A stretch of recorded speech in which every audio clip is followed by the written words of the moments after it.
Every time your phone charges, every time a city glows at night, you're using the life's work of a man who died alone in a hotel room with unpaid bills and a pigeon as his only friend. His name was Nikola Tesla. He didn't just invent alternating current. He dreamed of free energy for all humanity. But the world wasn't ready for his vision. Edison stole his ideas. Westinghouse commercialized them. Morgan shut him down.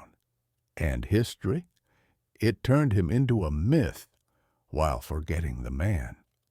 This is the true story, not of a mad scientist, but of a quiet genius who gave the world light and was left in the dark. Born in 1856 in Smiljan, Austrian Empire, modern-day Croatia, Nikola was the son of an Orthodox priest and a mother who invented household tools for memory. At 6, he built a water wheel so efficient villagers came to see it. At 17, he saw a portrait of Benjamin Franklin and decided, I will go to America. He studied engineering in Graz, then Prague. He worked in Budapest, Paris, and finally, in 1884, boarded a ship to New York with $40, a letter to Edison, and a mind full of alternating current. Edison had already electrified parts of Manhattan with direct current DC. But DC couldn't travel more than a mile. Cities needed power plants every few blocks. Tesla knew alternating current AC could cross continents. He showed Edison his designs. Edison laughed. AC is dangerous. Stick to DC. But Tesla persisted. He worked for Edison 18 hours a day to prove his worth. When he succeeded, Edison promised him $50,000. When Tesla asked for it, Edison said, "You don't understand American humor." Tesla quit that day. Broke and disillusioned, Tesla dug ditches by day and sketched AC motors by night. In 1887, he met George Westinghouse, a man who believed in ideas, not just profits. Westinghouse bought Tesla's AC patents for $60,000 plus royalties. The war of currents began. Edison launched a smear campaign. He electrocuted dogs with AC to prove it was deadly. He helped invent the electric chair using AC to terrify the public. But Tesla stayed silent. He knew the truth would win. And it did.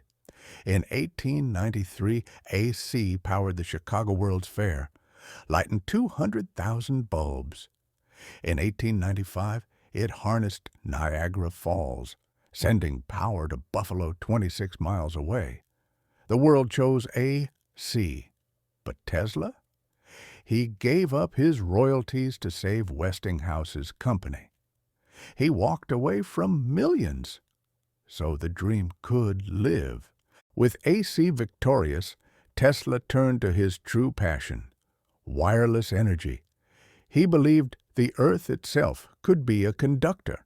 He built a lab on Houston Street, New York, filled with coils that shot lightning 100 feet into the air. Crowds gathered.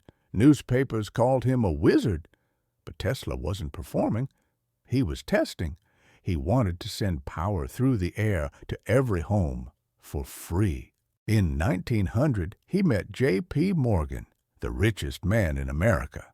Tesla pitched his vision, a world system of wireless communication and free energy.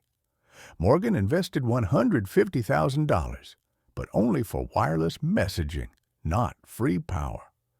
Tesla built the Wardenclyffe Tower on Long Island, a 187-foot steel structure topped with a copper dome.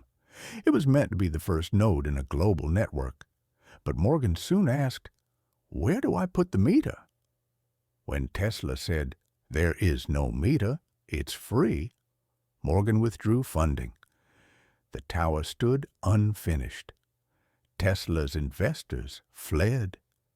His dream collapsed. By 1905, Tesla was bankrupt. His lab was seized, his patents expired. He moved from hotel to hotel, all with leaving unpaid bills. He became obsessed with pigeons, especially a white female he called my true love. He claimed she visited him every night, and that he loved her as a man loves a woman. Scientists called him mad.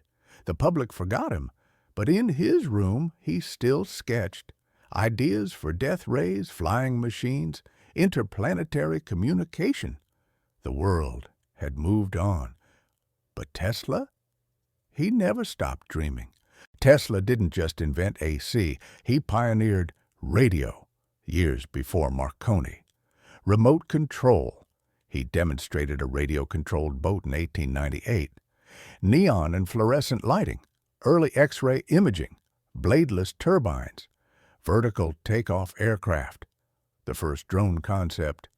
But Marconi got the Nobel for radio. Others patented his ideas. Tesla never sued. He said, "The present is theirs. The future is mine."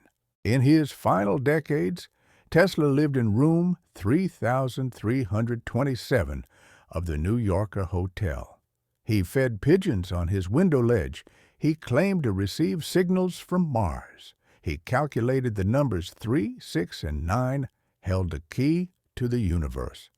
On his 75th birthday, he gave press conferences, alone, in a suit, with no guests.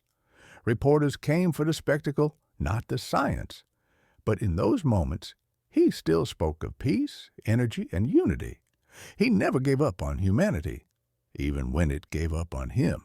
On January the 7th, 1943, Tesla died alone in his room at age 86. The hotel manager found him days later. The U.S. government immediately seized all his papers, devices, and notes, fearing national security risks. The Office of Alien Property locked them away. Even Einstein sent condolences.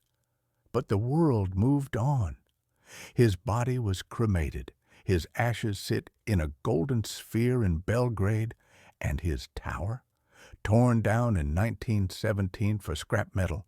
Today, Tesla is a brand, a meme, a symbol. But the real man? Forgotten. We celebrate his eccentricities, the pigeons, the numbers, the mad scientist trope. But we ignore his ethics, his sacrifice, his humanity. He didn't want fame. He didn't want wealth. He wanted to end poverty through technology. And that dream scared the powerful. Every time you use Wi-Fi, radio, or AC power, you're using Tesla's mind. Elon Musk named his car company after him. But Tesla never owned a car. His name is on street signs, schools, and units of magnetic field. But how many know why? How many know he gave up millions so energy could be shared?